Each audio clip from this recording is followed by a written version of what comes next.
Assalamualaikum warahmatullahi wabarakatuh. Halo teman-teman, selamat datang dalam video pembelajaran kali ini. Pada kesempatan ini, kita akan belajar mengenai kata baku dan kata tidak baku dalam bahasa Indonesia.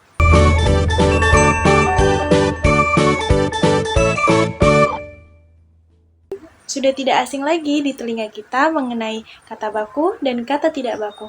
Tapi teman-teman semua sudah tahu belum? Apa sih perbedaan keduanya? Yuk kita simak bersama-sama. Jadi teman-teman, kata baku adalah kata yang sesuai dengan kaidah atau aturan yang ditetapkan oleh lembaga bahasa resmi seperti Kamus Besar Bahasa Indonesia atau KBBI. Kata ini digunakan dalam situasi formal atau resmi, seperti dalam laporan, pidato, atau tulisan ilmiah. Kata baku adalah bentuk yang dianggap tepat menurut tata bahasa yang berlaku. Sedangkan kata tidak baku adalah kata yang berasal dari pengaruh bahasa asing, bahasa daerah, dan tidak sesuai dengan kaidah bahasa Indonesia. Penggunaan kata tidak baku juga sering kita temukan pada percakapan sehari-hari, terutama ketika berkomunikasi dengan keluarga maupun teman dekat. Lalu untuk mengetahui perbedaan keduanya itu bagaimana sih?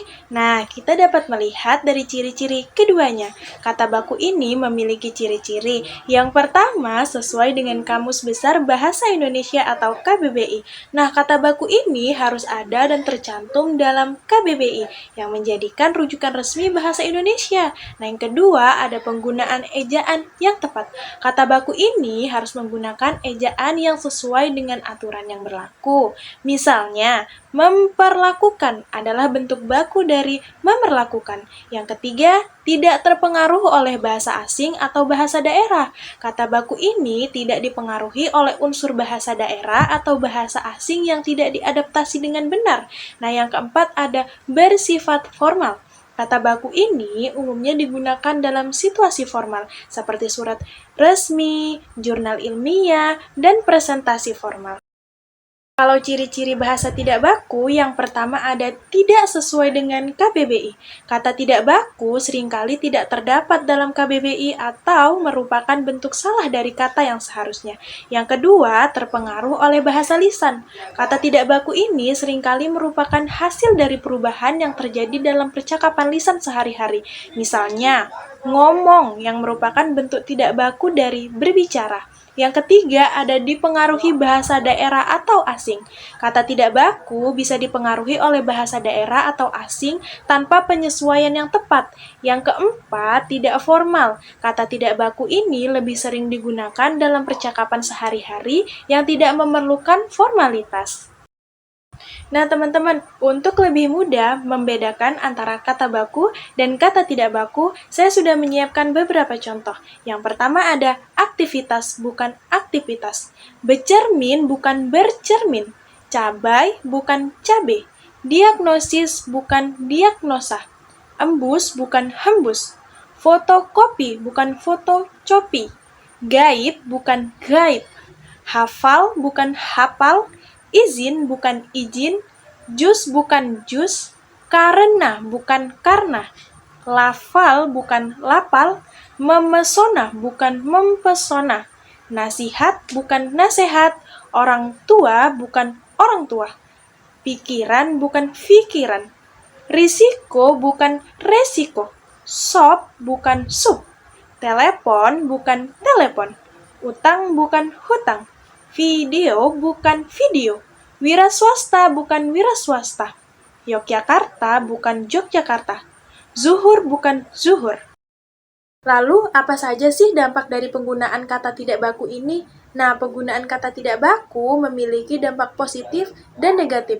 Kalau ditinjau dari dampak negatifnya, yang pertama ada beresiko menggeser eksistensi bahasa Indonesia. Bahasa Indonesia akan kehilangan peranannya sebagai bahasa nasional dan simbol identitas kebangsaan jika generasi berikutnya terus mengalami penurunan penggunaan bahasanya. Yang kedua ada kemerosotan status bahasa Indonesia. Jika semua lapisan masyarakat memilih untuk menggunakan bahasa tidak baku dalam kehidupan sehari-hari, karena bahasa tersebut begitu mudah digunakan untuk berkomunikasi dan hanya sedikit kecil orang yang memahami artinya, akibatnya bahasa Indonesia semakin pudar. Yang ketiga ada bahasa Indonesia mungkin akan punah. Mengapa demikian? Nah, jadi penggunaan bahasa tidak baku yang semakin marak di seluruh masyarakat merupakan sinyal ancaman yang sangat serius terhadap bahasa Indonesia dan pertanda bahwa kemampuan berbahasa saat ini semakin buruk. Oleh karena itu, tidak dapat dipungkiri bahwa bahasa Indonesia pada akhirnya akan hilang karena tergeser oleh bahasa yang tidak baku di masa-masa mendatang.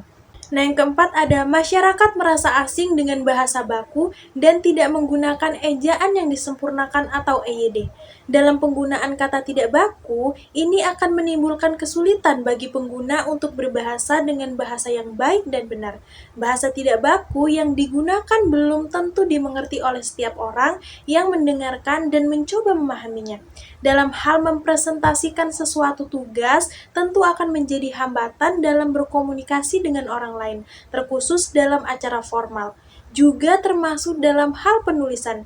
Bagi orang yang tidak paham akan membutuhkan waktu yang lama untuk memahaminya. Selanjutnya ada dampak positif dari penggunaan kata tidak baku. Yang pertama ada meningkatkan keakraban dan keterhubungan sosial. Dalam percakapan antar teman dekat, penggunaan kata tidak baku ini seperti gas untuk ayo bisa menciptakan kesan bahwa perbincangan tersebut lebih personal dan tidak terkesan formal.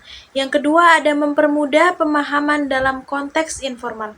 Kata tidak baku sering digunakan dalam percakapan santai dan lebih mudah dipahami oleh banyak orang, terutama dalam situasi non-formal.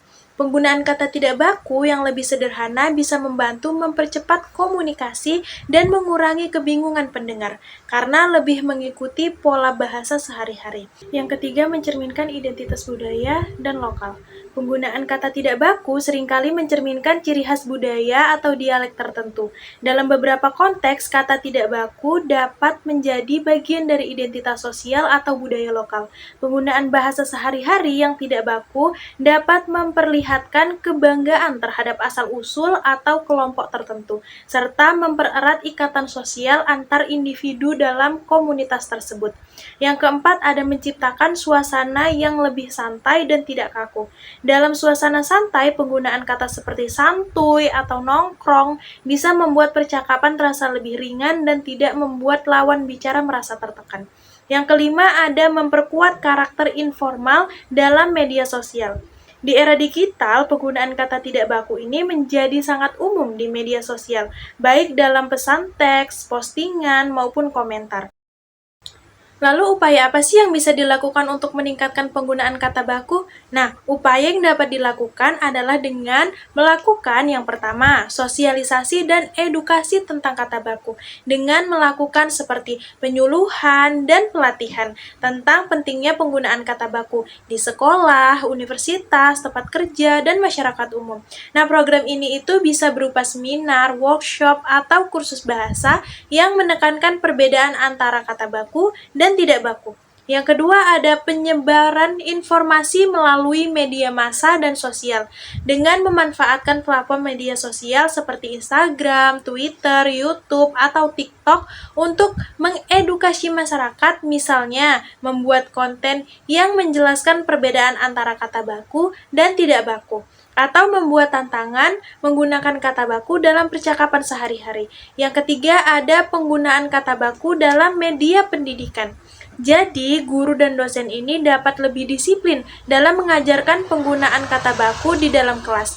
Misalnya, menekankan penggunaan kata baku dalam tugas, ujian, dan diskusi. Yang keempat, ada kampanye penggunaan bahasa yang tepat. Penyelenggaraan kampanye ini menggunakan bahasa baku di sekolah-sekolah dan universitas dengan mengadakan lomba menulis, debat, atau kegiatan lainnya yang menggunakan bahasa baku. Baiklah teman-teman, itulah tadi pembahasan kita mengenai kata baku dan kata tidak baku. Semoga video ini dapat bermanfaat untuk kalian semua. Jangan lupa like, comment, and subscribe agar tidak ketinggalan pembelajaran bahasa Indonesia berikutnya. Sampai jumpa!